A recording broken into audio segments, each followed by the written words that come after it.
ഇപ്പോൾ വളരെയധികം ആൾക്കാർക്ക് കണ്ടുവരുന്ന ഒരു കാര്യമാണ് മുട്ടുവേദന, നീ പെയിൻ. മുമ്പൊക്കെ മുട്ടുവേദന അസഹ്യമായാൽ മരുന്നുകളൊക്കെ ചെയ്തിട്ട് പരിഹാരം ഇല്ലാതായാൽ നീ റീപ്ലേസ്മെൻറ്റ് ആണ് ചെയ്തിരുന്നത്. ഇപ്പോൾ അതില്ലാതെ മറ്റു പല രീതികൾ നിലവിൽ വന്നിട്ടുണ്ട്. കോർട്ടിസോൺ ഇഞ്ചെക്റ്റ് ചെയ്യുക. കോർട്ടിസോൺ എന്ന് പറയുന്നത് അതിൽ സ്റ്റിറോയിഡ് അടങ്ങിയിരിക്കുന്നത്.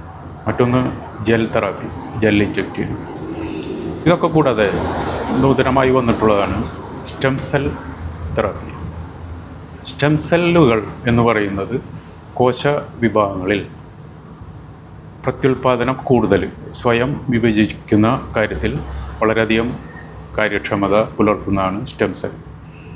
സ്റ്റെം സെൽ എടുക്കുന്നത് പ്രധാനമായും മജ്ജ, അതുപോലെ പൊക്കിൾ കൊടി, പ്ലാസ്മ, പിന്നെ ബ്ലഡ്. ഇതിൽ നിന്നെല്ലാം ശേഖരിക്കുന്ന ഈ സ്റ്റെം സെൽ നീ പെയിനിന് കുത്തിവെച്ച് പരിഹാരമുണ്ടാക്കുന്ന, ഇഞ്ചെക്റ്റ് ചെയ്യുന്നു. ഇപ്പോൾ മുട്ടുവേദന വന്നാൽ പല ആശുപത്രികളിലും, പ്രാദേശികമായിട്ടുള്ള ആശുപത്രികളിലൊക്കെ തന്നെ ഇഞ്ചക്ഷൻ എടുക്കുന്നു. മുട്ടുവേദനയ്ക്ക് ഇഞ്ചക്ഷൻ ഉണ്ട്. ആൾക്കാർ പറയുന്നത് അങ്ങനെ, മുട്ടുവേദനയുണ്ട്, മാറുന്നില്ല, ശക്തമായ മുട്ടുവേദനയുണ്ട്, ആശുപത്രിയിൽ പോയിരുന്നു, അപ്പോൾ അവിടെ നിന്ന് ഇഞ്ചക്ഷൻ ചെയ്യാമെന്ന് പറഞ്ഞിട്ടുണ്ട്. അപ്പോൾ അതോടുകൂടി പലരും അങ്ങനെ ചെയ്തു, നല്ല സുഖം കിട്ടിയിട്ടുണ്ട്. പക്ഷേ എന്ത് ചികിത്സ ചെയ്യുന്നതെന്ന് നിങ്ങൾ അന്വേഷിക്കാറുണ്ടോ? കാരണം പല സ്ഥലത്തും നൂതനമായ ചികിത്സ വന്നിട്ടുണ്ട്, സ്റ്റെം സെൽ തെറാപ്പി, അത് ചെയ്യാമെന്നാണ് പറയുന്നത്. അതേസമയം വ്യക്തമായി അതിൻ്റെ മാനദണ്ഡങ്ങളിൽ പറഞ്ഞിട്ടുണ്ട്.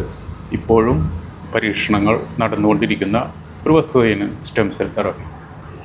അതേസമയം ക്യാൻസർ, അങ്ങനെയൊക്കെയുള്ള പ്രത്യേകിച്ച് ബ്ലഡ് ക്യാൻസർ, അതിനൊക്കെ സ്റ്റെം സെൽ തെറാപ്പി ഉപയോഗിക്കുന്നുമുണ്ട്.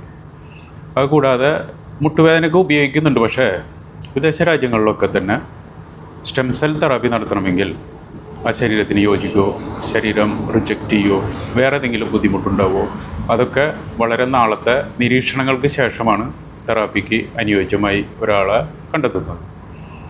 ഇവിടെ മുട്ടുവേദന ഈ ആശുപത്രിയിൽ പോയി ഉടനെ ഇഞ്ചെക്റ്റ് ചെയ്തു സ്റ്റെം സെൽ തെറാപ്പി നടത്തുന്നു എന്ന് പറയുന്നു.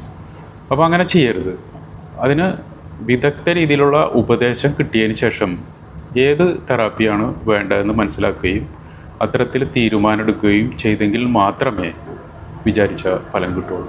മറ്റൊന്ന്, ഈ ഇഞ്ചെക്റ്റ് ചെയ്തു അതോടുകൂടി മുട്ടുവേദന മാറി എന്നുള്ളൊരു ധാരണ പലരും വെച്ച് പുലർത്തുന്നുണ്ട്. അങ്ങനെയല്ല, ഇതിനൊക്കെ കാലാവധി പറഞ്ഞിട്ടുണ്ട്. സ്റ്റെം സെൽ തെറാപ്പി വരെ 6 മുതൽ 12 മാസം വരെയാണ്. അത് ചിലപ്പോൾ റിജക്റ്റ് ചെയ്യാം, ചിലപ്പോൾ അത് ട്യൂമറിന് വരെ സാധ്യതയുണ്ട് അതിൽ.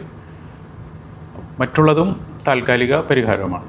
അപ്പോൾ എത്ര നാൾ നിൽക്കും, ഇതുകൊണ്ട് മറ്റു ബുദ്ധിമുട്ടുകൾ ഉണ്ടാകുന്നുണ്ടോ?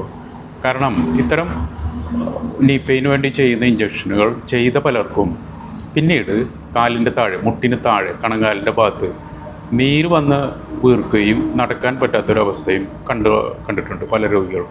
അപ്പോൾ നിങ്ങൾ ഇത്തരം ചികിത്സക്ക് വിധേയമാകുന്നുണ്ടെങ്കിൽ നല്ല രീതിയിലുള്ള പരിശോധനകൾക്കും വിദഗ്ധ നിർദ്ദേശങ്ങൾക്കും ശ്രമിച്ചതിന് ശേഷം മാത്രം തയ്യാറാവുക.